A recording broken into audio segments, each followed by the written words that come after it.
I started having all this swelling in my face. I mean, crazy. I looked like Quasimodo. It was just wild. I'd wake up and I'd be so swollen. My legs stopped working the way I needed them to. My hip would like freeze to where my foot was dragging.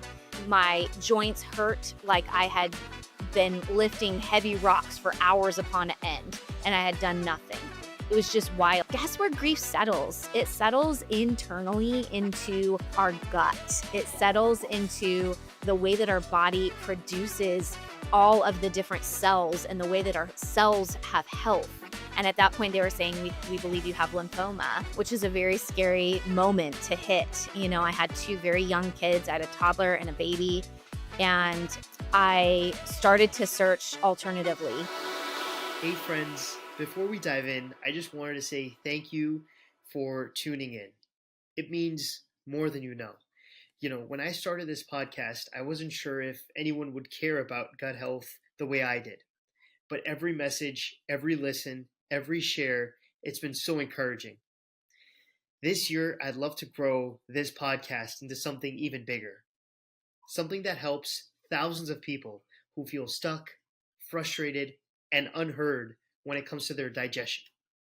If this show has helped you in any way, I'd be so grateful if you hit follow or subscribe.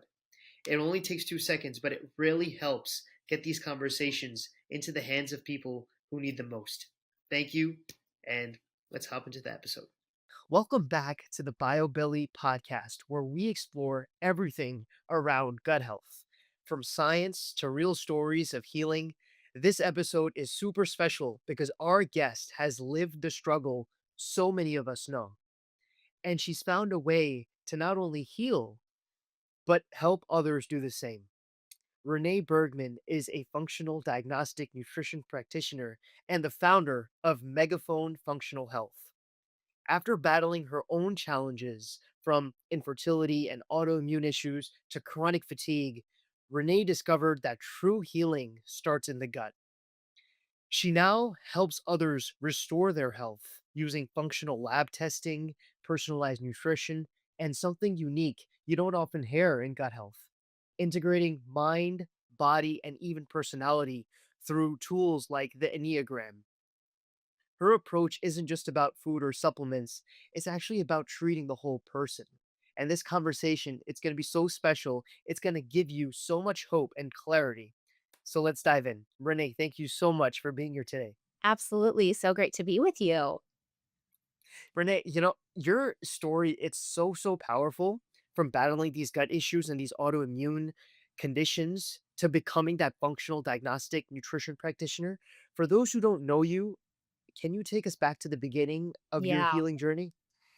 Yeah, it's been a long one. It's been a long process. Like you said, it has spanned the the whole gamut of from infertility issues, finally being diagnosed with celiac disease. I was on the verge of being diagnosed with cancer, finding out I had massive infection that had traveled all throughout my lymph system. It was just a really wild ride. Really, what I ended up discovering is that, first of all, I did have an autoimmune disorder. So I had celiac disease and I had probably had it my whole entire life, but I wasn't diagnosed until my mid 30s. And it was kind of through a series of just guessing at testing because doctors were so confused on what was happening with me. Um, I had struggled significantly with infertility, with pregnancy loss, and those can be signs and symptoms of things that are going on in the body. But unfortunately for women, oftentimes we're just told, oh, this is just a normal part of trying to have kids, is pregnancy loss or struggling to get pregnant is just normal. And so that actually is not when we discovered everything, unfortunately. I continued on having lots of issues, lots of problems. I'm grateful. My family was built in unique ways. I have one adopted, one bio that are here on earth. I've had 6 pregnancies and only one that made it here on earth. And so, long process of that going on. But when my kids were little, my oldest son, who is adopted, and then my daughter, who was born biologically, I started having all this swelling in my face. I mean, crazy. I looked like Quasimodo. It was just wild. I'd wake up and I'd be so swollen. I wouldn't know what was going on. my husband was, like, looking at me going, "What is happening?" My legs stopped working the way I needed them to, my hip would, like, freeze to where my foot was dragging, my joints hurt like I had been lifting heavy rocks for hours upon end, and I had done nothing. It was just wild, and so I began going down this rabbit hole of seeing doctor after doctor. My lymphatic cells, were way off, my white blood cell count was almost at 0, and at that point, they were saying, "We believe you have lymphoma," which is a very scary moment to hit. You know, I had 2 very young kids. I had a toddler and a baby, and I started to search alternatively. I knew about a clinic that was in Arizona at the time. I was living in San Francisco, and I just wasn't willing. Essentially, I was being told, "Oh, you're too early in the stages of this cancer to actually seek treatment." So lymphoma is an interesting cancer because it's not only cancer, but it's an autoimmune response in the body. And so there's this battle over when you actually start treatment. And oftentimes it's not until you're at stage 3 that they'll start any treatment. And I was being labeled maybe stage 1, maybe stage 2, but I wasn't willing to take that for my answer. So I reached out to a clinic in Arizona called Invita Medical Centers, and they are just incredible in their revolutionary research on how to really fight cancer from a very strategic, holistic approach. And what we found after I went there was that I actually had infection from implants, tooth implants that were in my mouth that I had had for 20 years. And infection had made its way up into my sinuses, down into my lymph system, into my whole lymphatic system. And that was showing like I had cancer. And had I left it, I would have gone, the stages would have continued and I would have had full blown cancer because that's what cancer does. It starts as inflammation. But essentially, I had all this surgery done. I did a bunch of treatments with them, really began this process of learning so much about how the body is so interconnected. My gut was just a mess. This is when they discovered I had celiac disease. I mean, it was just wild, all the things that came forth. And after that experience, I was just bought in. I was like, I want to do this for other people, not that are even, earlier stages than where I was. I wish someone could have helped me way back when I was trying to have kids and I was having all these gut issues and stomach problems, and I would have inflammatory responses, but I didn't know what that was. And so I went back to school. I began really studying and doing my own work. And I had already done all these treatments and all these lab tests, these functional lab tests, and saw such amazing results. In my 40s now, I have more energy now than I ever did in my 20s and early 30s. And I believe it's because I was really sick during that, but nobody was willing to deem it as illness because it wasn't a full blown disease yet. And so, what I do now and what I've learned even through my process of doing all the healing is our bodies are so interconnected with the mind, the body, and the soul. And if we don't address what's happening internally for us, because stress was a big part of it as well. I had lost a child, so I lost a baby during labor. I was 40 weeks pregnant, and that was my first full term pregnancy after having had multiple miscarriages, and that my child passed during labor. And so I had massive stress in my life, right? Like tons of grief. Guess where grief settles? It settles internally into our gut. It settles into the way that our body produces all of the different cells and the way that our cells have health. That's what happens with grief and loss and whatnot. So, what I really learned was there was this huge connection between what personality and soul care, how that intersected with what was going on with the body. So I began doing a lot of extra trainings around all of that and brought that into a practice that I now have with Megaphone Functional Health. I run functional labs on people. I see people that come to me that often are saying, all my labs at doctors look normal, but I feel awful. My stomach is a mess. My emotions are a mess. I'm depressed. I have anxiety. I can't get moving. Everybody says just eat well and work out, but none of that works. And so we really dive into, we use the Enneagram, which is a personality test that looks at How do you function? How do you see the world? How do you take in what gets thrown at you? And gives this really amazing picture for people to really understand how they function emotionally and how much those emotions then transcribe into what their body is doing.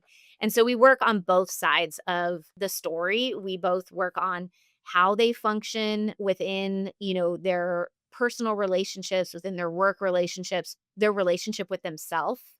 And then we also run all the functional labs and tie those two worlds together. And it's amazing when I get someone's profile from the Enneagram and then I see their functional labs, I go, "Oh, I know exactly how this is going to hit you.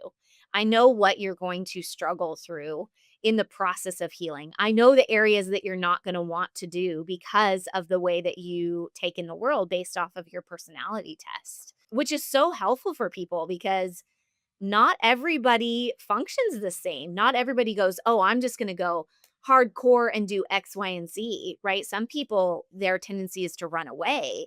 Sometimes their tendency is like, "I need small little bite-sized pieces. I can't do it all at once." Other people want all the information all at one time. If they're a 5 on the Enneagram, they're like, "Give me all the information and let me digest it, and then I'll, do the process." But it's amazing how that really transcribes into this really beautiful healing journey. And oftentimes people don't realize how long they've been struggling until we start to see some of that healing come through the process of working through their personality, healing their gut. As we heal their gut, their hormones become to come into balance, their minerals start to balance out. All of those things really come into alignment. Wow. So yeah, I know Wow, that's that a lot was to say, that but no, that was that's the amazing. journey. I mean, I had like 5 to 10 questions I wanted to ask about your journey, Absolutely. about Megaphone and everything, and you just you checked off every single box. I am curious though, because the Enneagram, apparent before I got to learn about you, it was something totally new to me. Okay. And I'm just curious, like, could you share an example of how personality awareness it changed a client's outcome? Yeah. So, I'll share a little bit about myself, my Yeah, yeah. Enneagram number, because I have many other clients that, fall on different numbers. So the Enneagram is 9 different numbers, 9 different personality profiles. And if you've ever done a personality test, oftentimes you do personality tests and it kind of it shoots out, here's all your strengths, here's all the things that you do really well, which is really helpful, right? Often in workplaces and things like that. But what I love about the Enneagram is it actually tends to start with, here's some of the ways that you view the world from a deficiency and how you operate out of those things. So I'm a 7 on the Enneagram, which the positive is that the 7 is the enthusiast, sees life glass half full, loves to do fun things, is always the life of the party. But the downside is a 7 oftentimes likes to run away from hard things. And when Okay. you really dive deep into the Enneagram, you look at childhood wounds. Usually it comes from childhood wounding of having parents that maybe were not as present, that maybe you had to do a lot of parenting of yourself, which was very much my story, maybe even abuse or neglect that went on. And so you learn to take care of yourself as a child. And that turned into this person that was like, look, I'm okay. I can do this. No one needs to worry about me. So you can see how that thread from childhood wounding carries on into adulthood and really can settle in some unique ways into the body. And so for me personally, I really struggled to want to experience hard things because I had experienced so much hard in my life. My childhood was very unstable and I had a lot of hard moments in that. And so it made me stronger in some ways. It made me have to fight on my own, figure out how to do things by myself. But that's not what childhood's supposed to be, right? Like childhood is supposed to be something where you're highly cared for, you're taught skills, you're not forced to learn skills. And so as I became an adult, when hard things came along, I wanted to do something that made me not have to feel the emotions that would settle deep within. Well, what that ended up being is stuffing of emotions. And many of Mm, us have experienced what stuffing does, right? You feel it in your gut. If you've ever, experience something hard and you don't talk about it and you just stuff it down, you feel that awful feeling deep in your gut that just feels like you feel nauseous, you feel overwhelmed, you feel anxious. Well, guess what? If you do that over and over and over, your neural pathways form into learning this is how we function, this is how we do life. So then in adulthood, I began to run away from hard things because I didn't want to experience them. And I just accepted that I sort of had anxiety and that I might have diarrhea after I have like a really hard conversation with someone, or I might struggle to eat after that and not get enough nutrition, for that day. Those things became a norm. And so when I work with clients and we walk through the Enneagram and understand the whole picture, we will uncover a lot of this and say, what are these neural pathways that have formed and how do we fight against them? Right. So for me, it needed to be that I needed to have all the information. Sevens in health. So as I was someone that was healthier, I had done therapy, I had worked through a lot of my trauma, I had done a lot of like the mental, social, psycho development Right. that helped me understand healthy ways of dealing with things. Then I wanted to take all that information and figure out how do I really dissect and go after these problems that I'm having with my gut? Well, I've got to face things. I've got to decide that this is really hard and it's painful, but I've got to do it. And if I don't, then I'm going to be sick. And, I look back on my life and the amount of times that I got sick after a really big family like event had happened that was really stressful. Maybe like both of my brothers were drug addicts growing up. And so, like, I would have a brother that would come home and there would be like a big event that happened in our home with a blow up. And my brother had done something really bad or was arrested or something like that, stolen money from my mom or some event that was kind of around him living a really hard lifestyle. Guess what would happen? I would get really sick after that. I would end up with strep throat. I would end up being home from school for, several weeks. And I began drawing those lines and understanding how that really played into what my body was doing. I also had to recognize that in those hard moments, I also become an investigator. So part of a 7 is we go to 5 in health, a 5 on the Enneagram, and the 5 is like a knowledge person.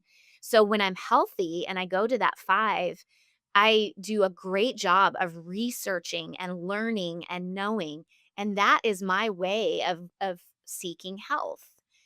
But somebody that is not that, like a 9 on the Enneagram is, the peacekeeper. They wanna keep peace all the time, so I have a wonderful client that I love that she's a 9 on the Enneagram.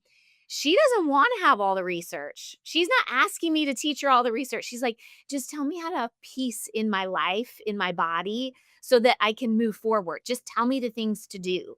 Right? So we work through that Right. and we say, "Okay, here are the step by steps for you to take charge, for you to go after your health." Now, eventually, I push her towards, but maybe you should know a little bit about what each thing you're doing. And we Right. challenge and we, ask ourselves to grow. And that's part of the process in healing. But what's amazing is I've watched, a ton of her gut issues go away from understanding that she's always trying to seek peace in her life and finally being okay with some of the unrest that can occur around, around the people that, she's surrounded by, maybe her family. She has a bunch of teenagers. If her teenagers are being really hard, it's okay to let go of some of that and she can still find that Mm. healing. And for me, I found a lot of healing in researching and really understanding and knowing all this the science behind what was happening in my gut and how my gut functioned. And then I really wanted to tackle it, right?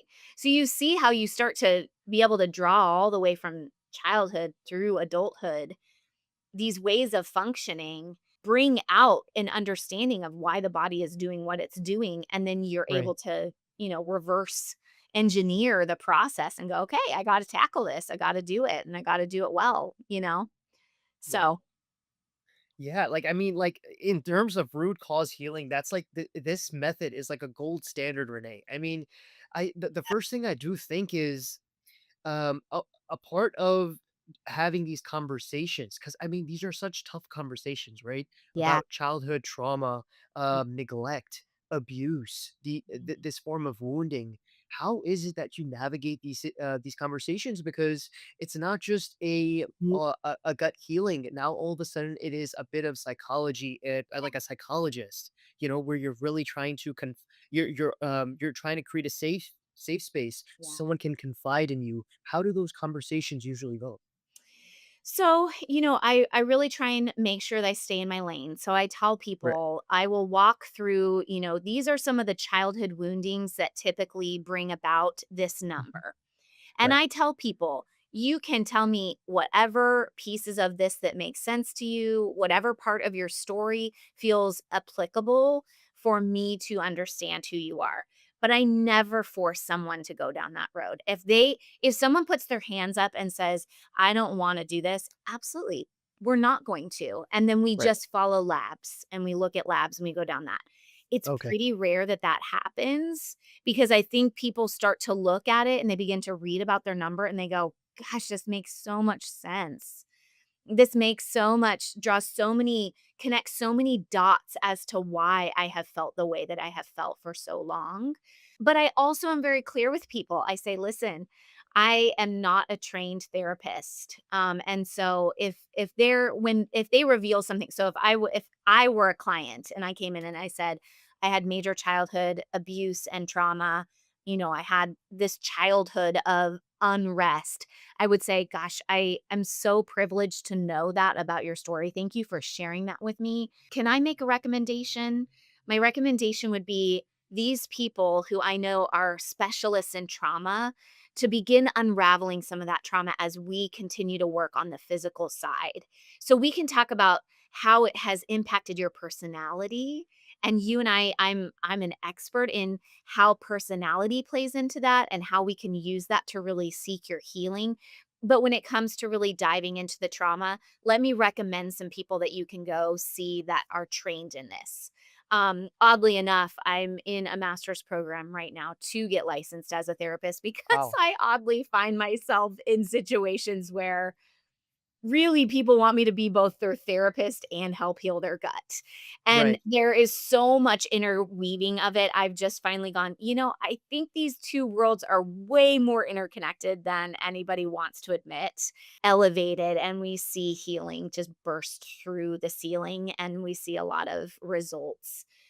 So right now I refer out. Eventually, I will in 2 years be in a place where I'm trying to do both worlds and really help people see that correlation because it's huge. I see it all the time. Yes, yes, absolutely. And when you do refer it out, because I have heard of, of course, the gut brain axis, and as you said, stress, it has a huge impact on your gut.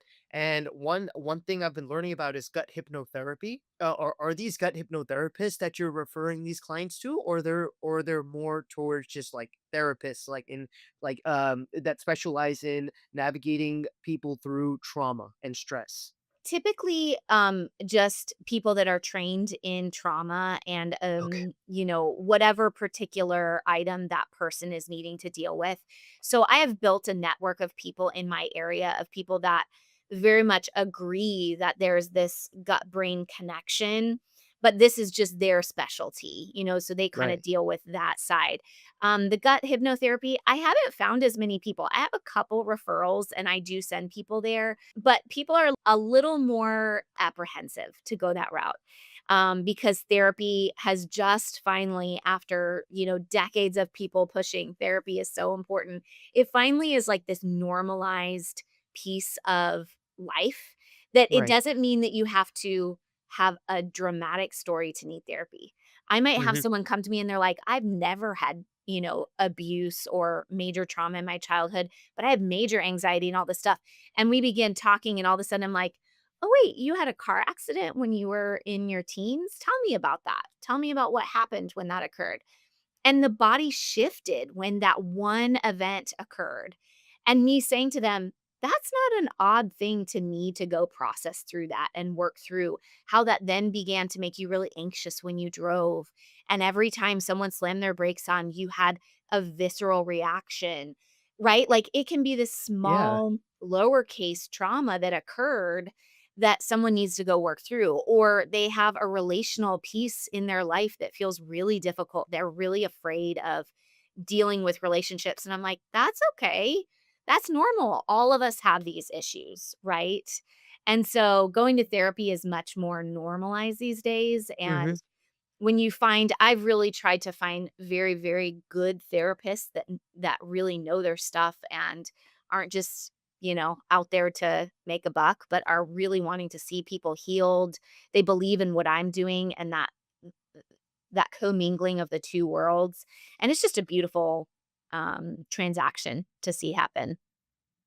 I love it. I love it. I have so many questions, and they're like Great, here, here, and here. But I'm just gonna try to make it as great. like as smooth as possible. So my first question is: so I'm an uncle, right? Okay. I have two nephews, and Mhm. so when you were talking about this idea of childhood wounding, you have felt like that has been a challenge when you were growing up, and now that you have two beautiful children, I was wondering what are some um, takeaways you can give us as to what is the best way to be a parent, to Mhm.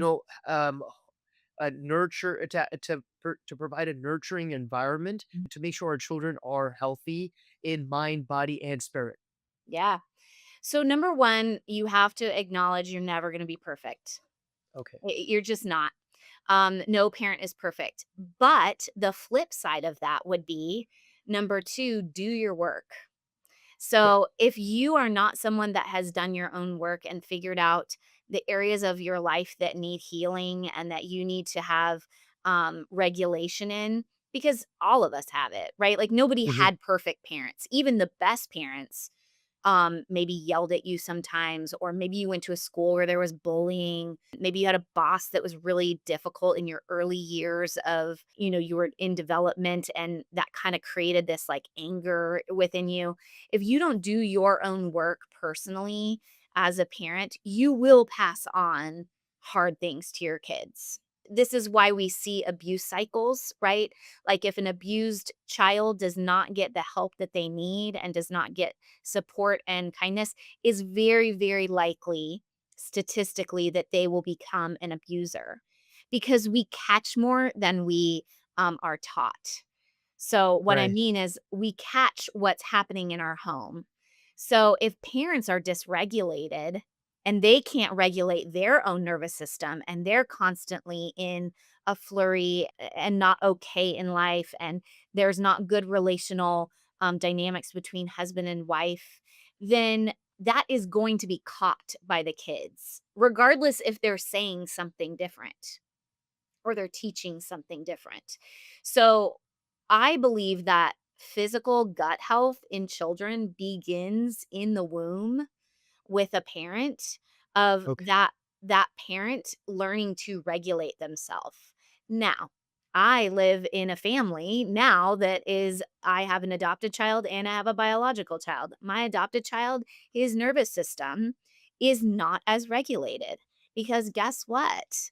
In the womb, he experienced wounds and difficulties and increased cortisol and all of these things that made his little tiny nervous system dysregulated from birth. And then this parent that was supposed to be the one that cared for him and the voice that he knew and the rhythms that he knew and the movement that he knew was taken away. Right? There's beauty in adoption. It's one of my favorite things ever. I love adoption. It's so wonderful, but it's not the way it was supposed to be. Hmm. Right? And so Yeah. there are woundings and things that have happened. So I have to learn how to regulate my system now, even as an adoptive mom, to help his system regulate because he has natural pieces of him that are dysregulated because of how he entered the world. My Right. daughter, I had a very, very stressful pregnancy with her because I had lost a child in labor. So she experienced a ton of cortisol through her whole pregnancy inside me. So, and then she was born early. So she was in the NICU. She didn't have a regular thing. So I had to do my own work so that I set the tone of calm and connected and regulated so that their little guts learn how to do that because our gut is highly connected to our vagal nerve. Your vagal nerves runs from the base of your neck all the way down your whole system. Your vagal nerve is where you either go into the sympathetic or parasympathetic, right? So you're either in fight or flight or rest or digest. Mhm. If that is dysregulated and not connected in with the gut, guess what? The microbes of the gut are not going to form properly. So, as a parent, I tell people all the time, they might come and there might be things that get revealed as we're working together about what's going on with their kids. And we start talking about, have you done your own work? Have you figured things out in your own life to help them? What's going on with you and your spouse and how is the dynamics in the home? What's going on at school for them?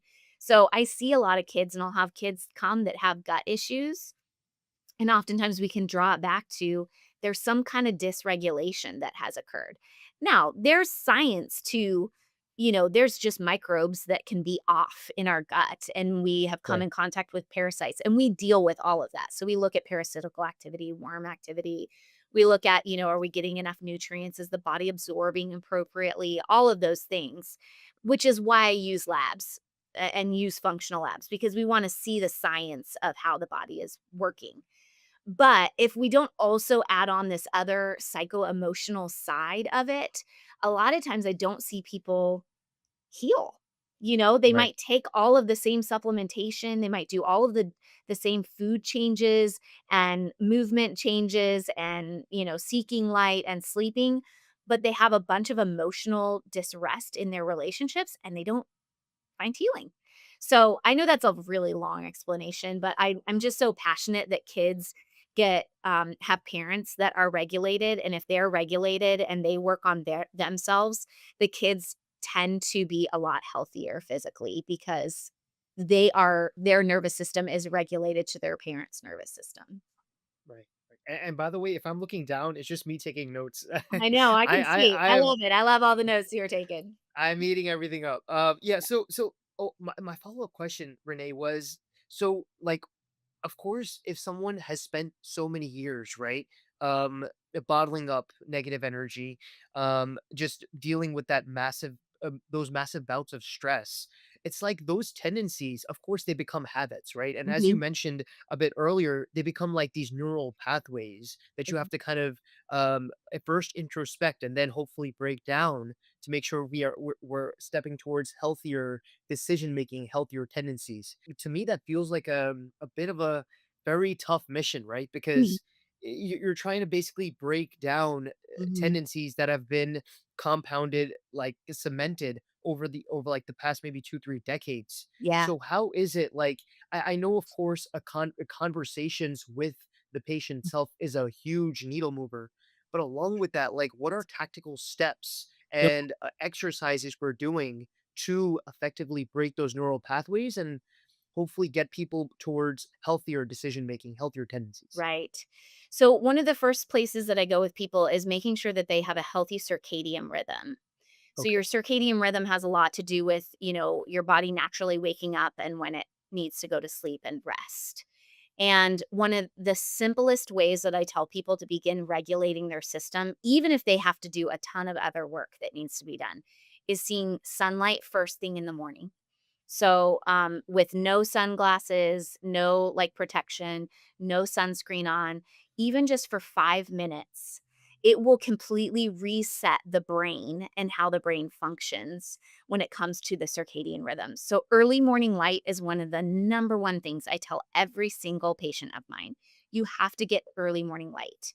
So, if that means going and making your tea or your coffee and going and standing in the backyard, or rising early and going on a little walk around the neighborhood.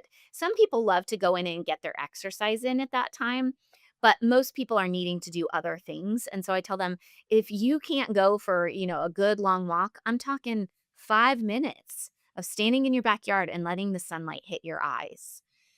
If you live in a place that's foggy or maybe you have like really dark winters, I do suggest that people get one of the healthy, happy lights, that simulate sunlight and you put it to the side of you. And I tell them to use it first thing in the morning to set it next to them, like while they're getting ready. so they get that stimulation. So that's number 1. Number 2 Yep. is working on sleep. So, Okay. Yes. sleep is where our body heals. Sleep is when the body resets itself. It's when our liver repairs things. It's when our cells repair. They do all the things that need to happen. Well, if we're not getting good sleep, then our body is not able to repair even neural pathways, right? So, circadian rhythm is so tied to the way that we sleep and having healthy sleep. So, Right. we might have to work on healthy sleep. We might have to figure out ways, to remove screens and things like that before bed. We Hmm. might need to use grounding sheets. We may need to do supplementation. There might be some broken pathways of melatonin not releasing appropriately, having too Oh, highest very. spikes in cortisol, which I test for this. If people are having high spikes of cortisol at night, typically that means that there's a food sensitivity, something they're eating later in the day, like for dinner, and then it's spiking their cortisol, and it's because it's a food sensitivity. So we explore that and figure that out. We might need to take some kind of supplementation that supports amino acid production. So amino acids are a big piece of the way that the body regulates. So if we do amino acids, it might help to calm the brain down and make sure that it's creating serotonin and dopamine at the right times. Sometimes people have a dopamine dump at night because of anxiety or whatnot. And so we might give them something that calms their system down. I have a lot of different great formulas of people to do supplementation that just helps calm the brain. L-theanine is one that's very popular for people to take. GABA is a big one for people to take for sleep. I tend not to go to melatonin first unless we 100% have seen that they have a melatonin deficiency, Okay. especially because melatonin sometimes people they can feel kind of crazy in their dreams with it. But that's kind Oh, of the start, and that might seem mhm. really simplistic, but circadian rhythm is such a big part of resetting the body. And then just really asking people to commit to the time that we're working together, that they're going to follow, like moving their body every day. They're going to eat the good foods that I'm encouraging them to eat. They're going to work on deep breathing before they go into a meeting, taking 2 minutes to take 5 deep breaths to really reset their nervous system. Just these little tiny tweaks that help the body to reset. Now, I have some people that their systems are just a mess, right? Like they've just had years and years of dysregulation. They Mhm. might need EMDR or neurofeedback. And that's not something that I do right now. That's something that I Okay. refer out. But in the meantime, there's a lot of supplementation that can support that. There's a Mhm. lot of easy, free things for you to do that kind of help the body go, into a restful state and not be so stressed out. Wow. Yeah. I mean, it's crazy because it's just it's affirmation to it's the basics that really are the Yeah, biggest needle movers: healthy sleep, healthy they movement, are. healthy food. Yep. Yep. And I love sometimes, it. we complicate things so much and we get so lost in, well, this food didn't make me feel good and this didn't, do the right thing, all of those things. And when that happens, we're creating more stress. So I'll even tell people to be like, I'm really struggling to follow the food recommendations that you've given. I'm like, okay, Mhm. then don't. I want you Right. to eat as healthy as you can in what feels comfortable. Because if you're super stressed thinking about food, your body can't delineate between the two, right? Stress Mhm. is stress. So if you're super stressed out by this, let's not go all in. Let's start. Sometimes I have to say, let's try 50% of the time eating whole foods.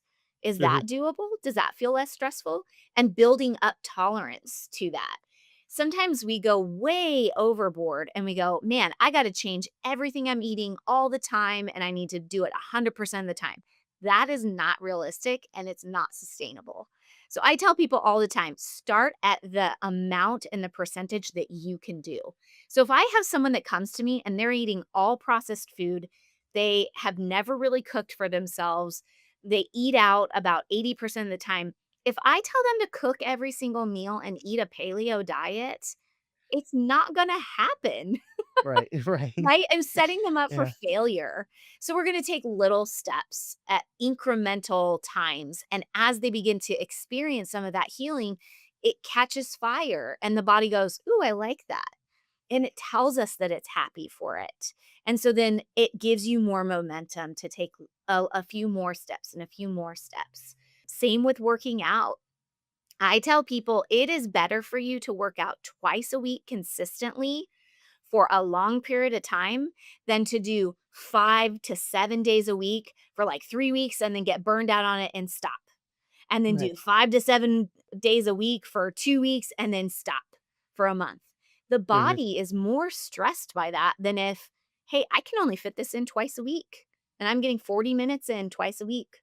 And that is the most that I can commit to at this time. The body receives that much better than the stress of on again, off again, on again, off again.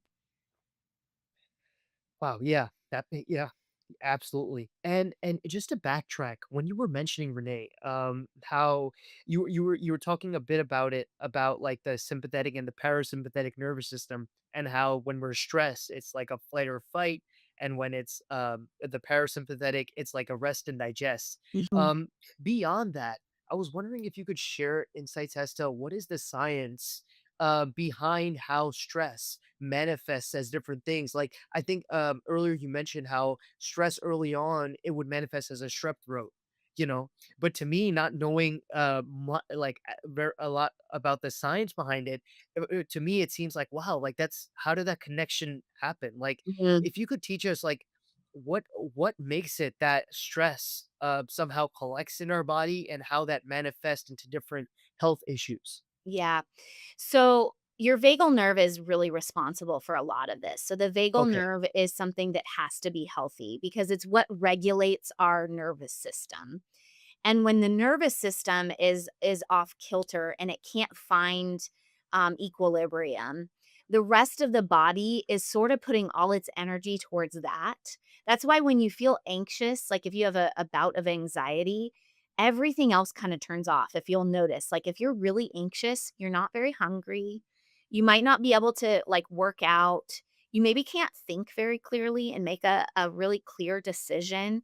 That's because the body is giving all its resource to that nervous system regulation that it's trying to come into. And so with sickness, like stress then causing sickness, you might have had a lot of exposure to certain microbes along the way, and your microbiome of your gut might be off. So for me, I Mm, had a bunch of exposure with strep because of what was happening. I had someone in my home that had been in the hospital a lot. And so strep is a common strain that is carried in the hospital. So that came home. So oh, my body got exposure to it, right? So it didn't immediately cause strep throat, but as soon as that dysregulation came on, the body stopped fighting the immune system, right? So my immune system lowers. And then when there's something like that, like a bacteria like that, it's able to catch fire essentially. And so when the immune system gets lowered like that because it's being focused on the nervous system, then one of those illnesses is just able to take off. So it's a really gotcha. interesting way that those 2 things are connected, and I'll have people say often, like, "I just can't stop getting sick." And the more we, like, you know, unravel things, we realize anxiety is really high. And then we unravel further and we look at their functional labs and we realize, "Oh, you have an amino acid deficiency and you're not getting enough amino acids." And the gut is responsible for creating amino acid production, and that's how muscles build, that's how the brain functions, it's how you have like your happy serotonin and dopamine and all of those things. And so you keep going backwards a little bit more and more, and as people begin to learn that, they're like, "Oh my gosh, I can't believe how connected it all is." Right? Mhm. And so you gotta work on those areas. It's not removing all stress, right? Like, I live a life of high stress. There's always stress. My job is stressful, my kids are stressful, my husband's stressful, right? Like, we're in relationship with the Of world. course. So Right. you can't push it all away. But Right. what you can do is learn how to regulate yourself when that stress comes. So Right. I might feel really highly stressed. I have a teenager learning to drive right now. That's a special time in life, let me tell you. Yeah. So when I'm behind the passenger seat and my 16-year-old son is driving and I have to yell, "Wait!"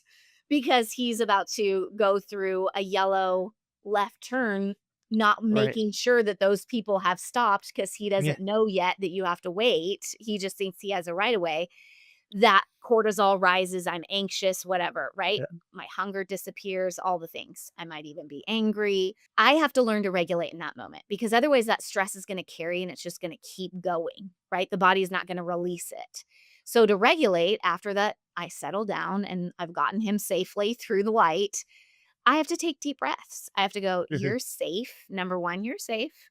Like you're safe. You're close enough to keep him safe. And then I've got to do some deep breathing of like, hey, calm down. Let your system just calm, right? And then when I get home, I might need to say, I'm going to go take a warm shower and just let my body like relax, let my muscles relax and not be tense. Those things are how we keep the body regulated in stressful moments is that we recognize after. So we don't stop all stress from occurring, but we do have to acknowledge after we've had stress and we've had a stressful interaction that we've got to calm our system down. And the more we do that and we practice those things, they become second nature. And the body goes, "Oh, it's good to relax. I should relax." Instead of if you never do those practices, if you never do deep breathing, if you never relax your muscles, you never try and calm yourself down, your body lives in this tense state all the time, then it just thinks it should do that 24/7 and it disrupts everything. It puts all its energy towards that instead of the gut, instead of the immune system, instead of cell repair, all of those things. And that's where we get disease. Right. And specifically, you mentioned these functional labs. I was just wondering if you can get into the nitty gritty of them. To my knowledge, like if I kind of like try to envision the customer journey, a person Mhm. comes to you, they tell you, okay, I'm having these gut issues, I have this chronic fatigue. I assume that the first call, the first interaction is just like a conversation, right? Getting to know them, trying to figure out what's going on, potential root causes, and then from there, when you do identify the need for functional testing, how do you decide which ones are truly necessary? Or is it that like there's like a full like A to Z testing you do just in case, like the same testing for every single client? Or like how does that work? I do the same testing for every client, Mhm. and then if we need additional testing, then we add that on. So I Okay. always test the gut. So we do a GI map that looks at Right. 89 different markers of how the gut is functioning. I do a hormone panel. So I look at the way that the hormones are producing. I look at cortisol release. We look at the CAR response, which is your awakening response, your cortisol awakening response. Is that Wow. doing what it's supposed to do, right? That involves your circadian rhythm and then testing cortisol all throughout the day. What does it do? I look at food sensitivities, but I never ever do food sensitivities apart from a GI map. Because if you just Mhm. remove foods that maybe you're having a sensitivity to and you don't fix the reason why the gut is leaky or damaged or not absorbing those things, you're just going to get on a hamster wheel of I remove these foods and then now new foods bug me, and now I've removed these foods, and eventually you're just like, "Oh my gosh, I can't do any of it," you know? Yes. So I do Yes. that, and then I look at minerals. So I wanna see an HTMA, hair tissue mineral analysis. I wanna see how is your body using minerals? So your minerals are your get up and go. It's your turning of the engine in the car and making sure that that fires throughout the day. And so if we're not absorbing minerals properly, then we're not able to have energy production properly. And then it also goes into like any heavy metals that are present, Mhm. ratios that are off. So of your basic 4 minerals, the ratios of them to one another. So like your sodium to potassium and your magnesium to potassium, things like that. So we're looking at those because they give us clues. Is the thyroid functioning appropriately? Are you going to the bathroom well? Are you absorbing food? All of those things are a big part of mineral.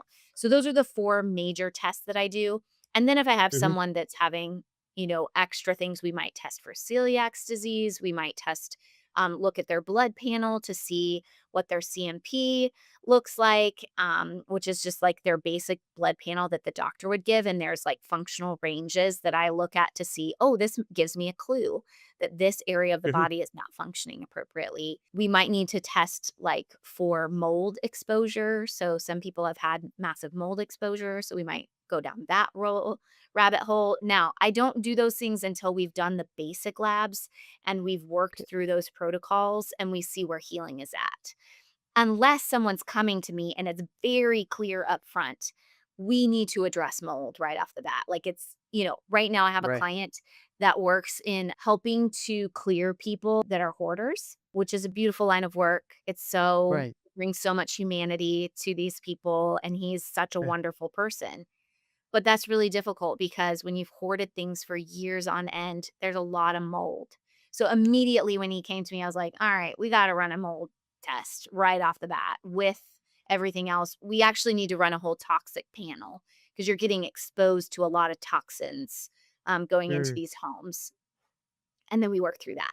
So, I take full medical history. I mean, people, they answer a million questions. Sometimes they're like, "Gosh, that was a lot of questionnaires." I'm like, "I know it's a lot of questionnaires, but there's a lot that you don't Yeah. know that are signals to me of what's going on." And so I ask all those questions in my questionnaires when they get started with me. Wow. Wow. It's so crazy how like the smallest data can give you so much insight into a person. Like I would never have thought hoarders because my dad, like, I'm actually sitting in his office. There's stuff at the top where it's like, it's just there and it's been there for like Mhm. 5 to 10 years.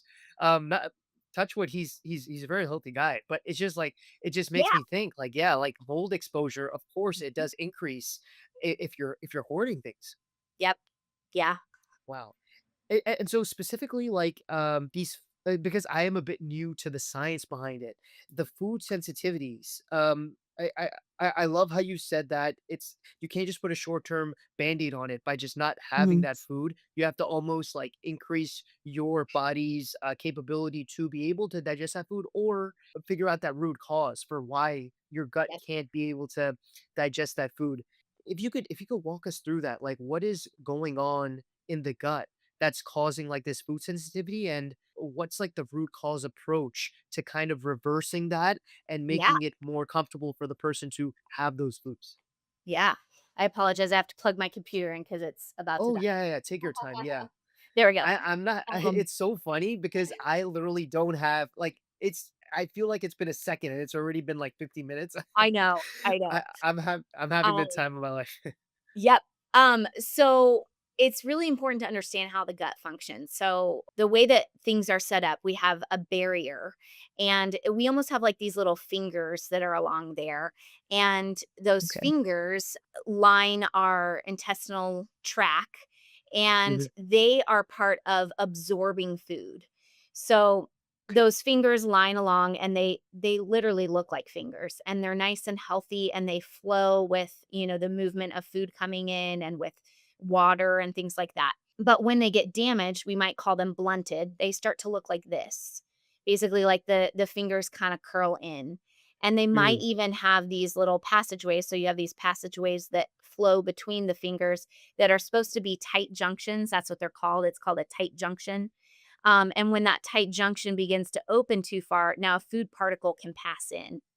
And so mm, when you're eating, when you have a leaky gut, that's what's happening. That border is open and it's blunted. And so now food is not being absorbed appropriately. And maybe a big chunk of food comes in and the border gets big enough and that tight junction, that gap gets large enough that a large particle of food makes it through. Well, now it escapes into the blood system. And once it hits our bloodstream goes, "Ooh, that's not supposed to be there." And it checks it. It puts a little check on it. And so now mm, that food is causing a problem. It begins an inflammatory response because it hasn't been absorbed appropriately. And there's lots of different reasons that those tight junctions and those fingers get damaged, right? From, right. too much antibiotic usage, not having the Ah, right microbiome, having parasites, all of those things. And so when that occurs, those foods get checked and now the system is going to react every time we have those foods because it's now put a check in our system of like, "Oh, that's not good." So if we just remove those foods, but we don't fix this problem, right? And we just keep looking like this, and we've got all these big, old, huge, tight junctions that are now big gaps, and everything's mhm. blunted, and the gut is still not absorbing appropriately. Guess what happens with the new foods that we start eating? After a while, at first, they feel really good and they're doing okay. And then a big chunk makes its way through, and now that food's a problem. So this is why I always Oh, do those in conjunction, because we might remove those initial foods that are on the food panel, but they're not the problem. They're not the root cause. They're causing symptomology, but they're not the root cause. So then we okay. want to make sure that we fix why the gut is not working, and we Mhm. bring that into alignment and we help it heal. So we do that through different protocols to really heal the gut lining, and then once Right, it heals, then those foods oftentimes can be added back. Sometimes they can't. Sometimes we've created a full allergy to foods. And some of those big classic ones like gluten and dairy and eggs, they've been a problem for a lot of years. And so we might not be able to get them back. But I always encourage right. people, sometimes you can. I couldn't eat dairy for years, but as I've healed my gut, I totally can eat dairy again. I couldn't handle corn for many, many years. Now as my gut has healed, I can totally handle corn, which is great, right? It's good news. I don't promise Yeah. people that that's going to happen, but we do know we've got to heal that no matter what. Even if certain foods stay as out, we do want to make sure that we heal the gut because we want it to absorb nutrients appropriately and all of those things. Gotcha. So specifically for these villi, right? I think the finger-like things you were Yeah, you those were are your talking villi. about villi, right? And sometimes they get blunted, and of course that a gut lining sometimes doesn't it's not closed 100%. I think you were touching on it that there are some things we do to fill those gaps. What are those things? Is it like an introduction of supplements like specific botanicals or probiotics, or is it more dietary based It's like a maybe mixture. like food? Okay. Yeah, Gotcha. it's a mixture. So, that's why we run functional labs because we want to see, within the lab, your GI map, I might find that you have a major overproduction of candida, and candida is yeast. And so we've got Mm, to deal with the candida infection. You might have H. pylori, which is an infection that you can catch pretty much anywhere. A lot of people mhm. come in contact with H. pylori, but for some people, if the gut isn't healthy, that level can get too high, and that's where we'll get, like, a lot of really big burping and, like, that upper GI burn that happens of acid reflux. A lot of people have Right. H. pylori when that's occurring. So we might have those 2 in conjunction going on. So we've gotta address those first. We've gotta knock those down. So we use different botanicals. I don't always go to a probiotic. Probiotics can be really damaging if you have SIBO or H. pylori or even certain candidas if you use the wrong kind of probiotics. So you always wanna kind of know what you're dealing with first and then introduce. So I have, like, a system of how I introduce things. Mhm. So we wanna use botanicals that kill off the bad bacteria first, and then we reintroduce the good bacteria and rebuild the gut lining. So there's always a kill off, process in the beginning, and we'll do that with, like, some food adjustments and then also supplementation, and then we'll reintroduce good probiotics, good one of the products I use, GI Revive, has all these different things that just really revive the intestinal lining system and how it works. But we wanna do that based off of a lab, um, Right. and make sure that we know Absolutely. exactly what people are dealing with. Absolutely. Yeah, because the supplementation playbook that you have, I feel like it's so refreshing because I never saw it that healers in the gut space, they're looking at the amino acid Mhm. production and how that leads to, the production of serotonin and dopamine and how there's like these dopamine dumps. And I'm assuming this hormone assessment, it's being done in just like in which test would that be done? Like the So I do an hormones? actual, hormone panel. So Hormone I panel. either Yes. do Yeah. saliva or I do Mhm. urine. So there's 2 different, types depending on what someone has going on, whether they're male, female, what, their cycle, if they're female, where their cycle's at, things like that. So it depends on which test I use, and that tells us where things are landing for all of Gotcha. their sex hormones, but then also their cortisol and their DHEA and all of that. Mhm.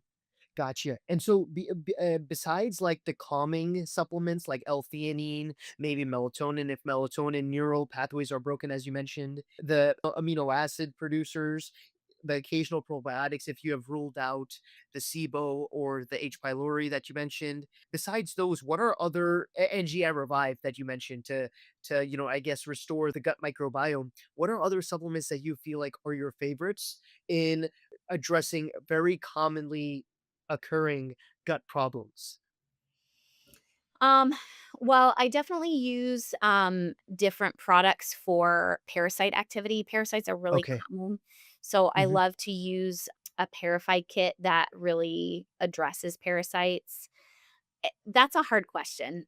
Yeah, sorry. That's It's when I people was they saying it, I was like, "That's" Yeah, it's a hard question because I tell people yeah, they've gotta sorry. come and we've gotta look at the whole picture because Yeah. if I could just write a basic, routine for everybody, it would be much easier and it'd be Yeah. faster. Yes. But we're very bioidentical, right? Yes. And Yes. so we have to figure out what your bioidentical profile is and figure out exactly what your body is doing, and then I might, recommend different products. So I actually use a lot of different lines, which is, I think, a really good thing because I like to, pair with what is going on and what I know really is addressing that particular problem that they have incurring at the time. Gotcha, gotcha. And now I just wanted to share a little bit, Renee, about BioBelly, right? Yeah, So we're actually building a small brand ourselves. And I just wanted to share what we're doing. So our goal is to produce a trusted supplement line to yeah, be able to, empower healers like yourself and so it's seamless for you to be able to, read diagnostic tests and be like, all right, there's a deficiency of this and this. All right, I looked at the hormone panel. I see that maybe there isn't a adequate production of this amino acid, and thus we need a supplement to be able to rejuvenate our body with this specific hormone or however it is.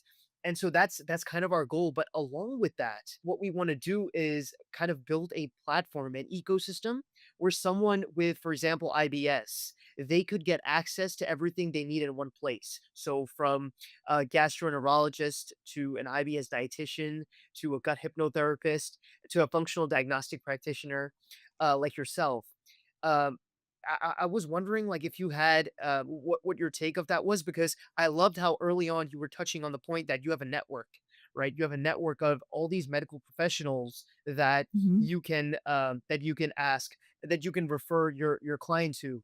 But Yeah, I feel like that's such a that's such a gold mine, in terms of, like, it's literally it's like a fast track for people who are suffering with gut issues to get the most streamlined approach yeah, towards recovery, right? But the problem I feel like it's like I'm trying to build a model that scales it nationwide, right? yeah, Because like professionals like you, I wanted that someone from even Texas, someone from California, someone from Washington, someone from New Jersey, they should be able to have access to you and to your network, yeah, right?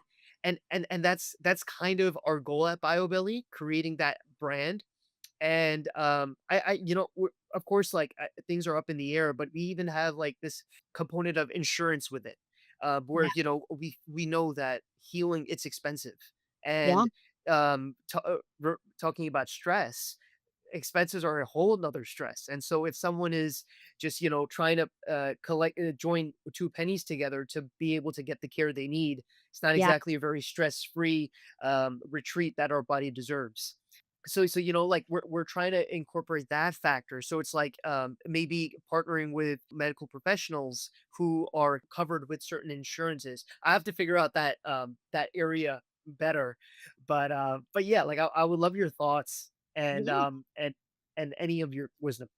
Yeah, I think it's really important, to make sure that you are thinking through, like, what is your primary goal of who you're targeting and Mhm. who's your who, right? Like, Right. who are you really targeting and how are you targeting them? Right. Um, so, yeah, I would love to see how I could be a support along the way of Yeah. being someone that can help That would be amazing. build Yeah. out that proto protocols that are, really effective for people to even just at least start with. If they can't see me, like, start Mhm. with this, and then we'll go from there. Absolutely. And when you say being, like, specific, right? It's such a, like, an obstacle course in my head, because as you know, sometimes very similar symptoms can arise from very different root causes, right? Mhm. And so all of a sudden you're trying to play this game of figuring out, okay, what is the specific issue, And I feel like that one thing, the diagnosis aspect, is why it's very hard to scale personalized care to like the high national level, international level. It's because you really need someone to sit down with you and figure out that root cause. So Yeah. of course my head first goes to, or is there a personalization quiz? Is there some ways I can Yeah. create questions to be able to core information from, gut healer Yeah. and understand what the root cause might be? Do you think there's scope for that, or should we go beyond that?